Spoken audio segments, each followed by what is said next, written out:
Hello friends, welcome to everyone to my channel Bhudeb Fair. আমি আমার চ্যানেলে সবাইকে ওয়েলকাম করছি আবার একবার। And very very good morning to everyone. সবাইকে শুভ সকাল। সবাই একদম নতুন আমেজে দিনটা স্টার্ট করো। চলো আমরা লেসন প্ল্যান শুরু করব, কারণ সেটাই আমরা আলোচনা করছি। আগের দিন আমরা পর্যবেক্ষণ করার ক্ষমতা বিকাশের দক্ষতা, আমাদের যে 12 মেশে যে কবিতাটা রয়েছে ক্লাস 2 এর আমার বই থেকে, তার সেকেন্ড পার্ট আমরা আজকে আলোচনা করব এবং এই কবিতাটা বা এই চ্যাপ্টারটা কনক্লুড করব। ঠিক আছে। প্রশিক্ষণ কেন্দ্রের নাম বলেছি, কলেজের নাম, শ্রেণী দ্বিতীয়, শিক্ষার্থী সংখ্যা 10 জন, শিক্ষার্থী শিক্ষকের নাম, মেয়ে হলে শিক্ষার্থী শিক্ষিকার নাম, ক্রমিক নাম্বার, সময় 8 মিনিট প্লাস, 8 থেকে 10 মিনিটও লেখা যায়, তারিখ। এদিকে রাইট হ্যান্ড সাইডে বিষয়, আচ্ছা এখানে ভুলে গেছি, এখানে একটা লাইন ড্র করে দেবে। ঠিক আছে, দেখতে সুন্দর লাগবে। বিষয় হচ্ছে বাংলা, বাংলা আমার বই, একক হচ্ছে 12 মেশে, লেখক এখানে লেখক হবে না যেহেতু এটা কবিতা, কবির নাম বা কবি লিখলেও চলবে, কবির নাম লিখলেও চলবে। সুভাষ মুখোপাধ্যায়। উপ-একক দেখো আগের দিনই ডিভিশনটা করেছি, আজকে আমরা খ উপ-একক আলোচনা করব।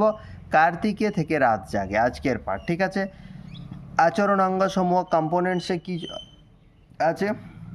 শিক্ষার্থীর দ্বারা পর্যবেক্ষণকরণ, শিক্ষার্থীর দ্বারা পুনরায় চাহিদা অনুসারে পর্যবেক্ষণ, শিক্ষার্থীর দ্বারা কার্যকারণ সম্পর্ক স্থাপন, পর্যবেক্ষণ ও চিন্তার প্রতিফলন। এগুলো আমি অলরেডি তো আলোচনা করাও আছে, আগের সেশনেও আমি এগুলো বারবার বুঝিয়ে দিয়েছি, সুতরাং এগুলো একই জিনিস বারবার বলে আর ভিডিওটা লেন্দি করে কোনো লাভ নেই। ঠিক আছে, এরপর আমরা সোজাসুজি প্ল্যানের মধ্যে চলে যাব। বিষয় দেখো, এখানে কবিতার নাম 12 মেশে, কবি হচ্ছে সুভাষ মুখোপাধ্যায়, জন্ম 1919, মৃত্যু 2003। এছাড়াও কোনো এক্সট্রা ইনফরমেশান কেউ যদি অ্যাড করতে চাও নিঃসন্দেহে অ্যাড করতে পারো, যে জ্ঞানপীঠ পুরস্কার পেয়েছিলেন, পদ্মভূষণ পুরস্কার পেয়েছিলেন। ঠিক আছে, চলো শুরু করি। শিক্ষক মহাশয় শ্রেণীকক্ষে প্রবেশ করে শিক্ষার্থীদের সাথে কুশল বিনিময় করে তাদেরকে যথাস্থানে বসতে বলবেন। শিক্ষার্থীরাও শিক্ষক মহাশয়ের সাথে কুশল বিনিময় করে তার নির্দেশ মতো যথাস্থানে বসে পড়বে। এখানে শিক্ষক তো, ঠিক আছে, এখানে তার করে দেবে, তার নির্দেশ মতো। ওকে, তার নির্দেশ মতো যথাস্থানে বসে পড়বে। এরপর শিক্ষক মহাশয় বিষয় সংক্রান্ত ছবিটি ভালো করে শিক্ষার্থীদের দেখতে বলবেন। শিক্ষার্থীরা ভালো করে ছবিটি দেখবে। শিক্ষক মহাশয় বললেন আর তারা দেখলো, মানে শিক্ষার্থীর দ্বারা পর্যবেক্ষণকরণ হয়ে গেল। এরপর শিক্ষক মহাশয় জিজ্ঞেস করবেন, আজকের এই ছবিতে কি কি দেখতে পাচ্ছ? ধান, লেপ, কম্বল, মেলা, এইসবের ছবি দেখতে পাচ্ছি স্যার। শিক্ষার্থীর দ্বারা পুনরায় চাহিদা অনুসারে পর্যবেক্ষণকরণ হয়ে গেল। কেন পুনরায়? কারণ টিচার প্রশ্ন করলেন, এই প্রশ্নের উত্তর তারা দিল, বাট এই উত্তরটা দিতে গেলে তাদেরকে আবার ছবিটার দিকে তাকাতে হলো, সেই জন্য শিক্ষার্থীরা পুনরায় কথাটা ব্যবহার করা হচ্ছে, পুনরায় চাহিদা অনুসারে পর্যবেক্ষণ করো। তারপর চলে যাব, আচ্ছা এখানেও বিষয় লিখে নেওয়া। খ উপ-একক যেটা ছিল, ঝড় ওঠে যায় কাশ বন, এখানে আমি লিখেই দিচ্ছি। ঠিক আছে, ঝড়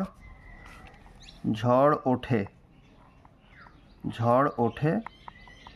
ডট ডট ডট ডট, যত খুশি ডট দিয়ে দেওয়া, ডট ডট, যায় কাশবন।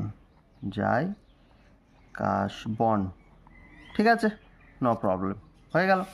এরপর শিক্ষকের আচরণ বলো তো তাহলে কোন 2 মাস শীতকাল? দেখো আগের দিন এই কবিতাটা থেকে আমি প্রশ্নগুলো তুলছি।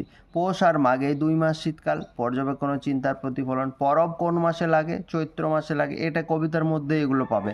আচ্ছা শীতের এই 2 মাসে কেন ঠান্ডা লাগে বলো তো? কারণ এই 2 মাস কি হয়, উত্তরে হাওয়া দেয়। এগুলো পর্যবেক্ষণ ও চিন্তার প্রতিফলন হয়ে গেল, একটু ভেবে উত্তর দিতে হবে। আর আজকের পাঠ থেকে কি কি শিখলাম?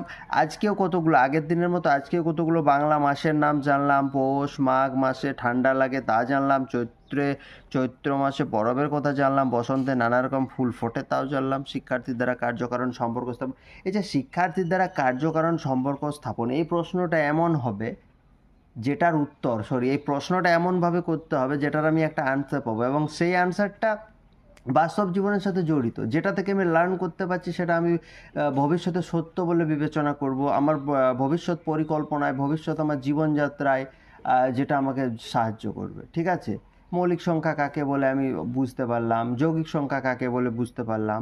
তো এই যে যেগুলো বুঝতে পারলাম, এটা তো আমার সারা জীবনের জন্য। মৌলিক সংখ্যার ডেফিনেশন আজকে আমি যা শিখবো সেটা তো সারা জীবনের জন্য সেম থাকবে, তাহলে আমাকে ভবিষ্যতে তো হেল্প করছে না অন্য কোনো লার্জার কনসেপ্ট লার্ন করার ক্ষেত্রে। ঠিক আছে, তো যাই হোক, আশা করি বোঝাতে পারলাম। এখানেই শেষ করছি ভিডিও, পরের দিন আবার দেখা হচ্ছে। Thank you, have a good day.